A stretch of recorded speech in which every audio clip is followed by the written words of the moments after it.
We're back with the 9th episode of our video series focused on helping CPOs and their teams grapple with the critical issues we're facing in these challenging times. Our goal here, as always, is to pose a few ideas, perspectives, and questions that you should be asking as you navigate your way through this pandemic and its human and economic implications. Today, I continue the conversation that I started a couple of weeks ago about the themes and the issues that procurement executives need to be thinking about as we emerge out of lockdown and start to ramp back up to some sort of new normal. If you've been watching, the first 3 topics focused on understanding demand within your sector, then on strengthening supply chains from a procurement perspective, and then last week on fortifying your procurement operating model. Today, I'd like to dive into the 4th logical theme, and that is our category strategies. The fact of the matter is that whatever we planned for our categories back in late 2019 or early 2020 is for so many of us out of date. So many influencing variables and parameters have changed that getting ramped back up and, more importantly, prepping for 2021 means we need to rethink our category strategies and the related activities. And there are 5 broad sets of questions that need to be answered in this process. The first question is, which categories have been the most impacted? This could be a mix of strategies, from your direct categories through to enabling functions within indirect. In other words, you have to rethink what critical specifically means, not just what you've previously defined them to be. If these categories are being sourced from regions of high impact, ones that are seeing variable recovery, they'll be impacted differently. Other categories will be impacted through their own feeder categories, especially with regards to commodities and global sourcing considerations. We need to develop a clear view of which categories need to be more deeply analyzed for our organization.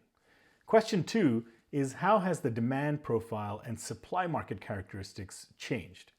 This ranges from where the demand-supply balance is, plus where the stress points are as a result. It includes how overall sectoral demand for that category from its own end users has shifted, and what that implies for our expected supply. But it also includes looking at the nature and structure of the sector and how that's evolved post-COVID. Who survived? Who hasn't? What's changed relative to our old world, so to speak? The third question then is, what strategic changes need to be made to assure future supply continuity by category? What does my overall spend profile look like now? How do my strategies need to evolve? Where should I be focusing in terms of supply sources? How do I need to be thinking about my interactions with my suppliers? Who will they be? Where will it come from? What are the implications for my TCO? And related to this is, of course, what do we expect the top category sourcing value levers to be in 2021? Am I rethinking my sourcing options? Should I reconsider specifications and rationalize specific SKUs? Am I prepping for some sort of inconsistent supply scenario? How do I rethink pricing? Again, what's my TCO model? And then finally, at a practical level, what are the expected contractual changes that I need to put in place to manage future risk? How can I structure my relationships to assure the supply that I need at or as close to the price I need to ensure full-on business continuity in 2021? By the way, I do want to be clear that you can't contractually solve your way out of a poor relationship with your suppliers.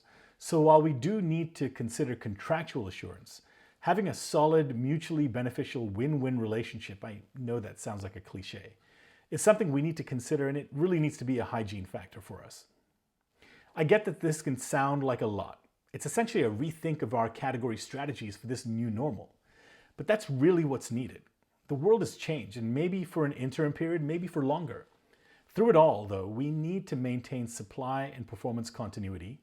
So staying on top of the category strategies and tactical plans as we have to now define them is going to be critical. As always, if you have questions for us or would like to talk through how to best answer some of these questions, feel free to drop us a note and we're happy to get into a deeper conversation.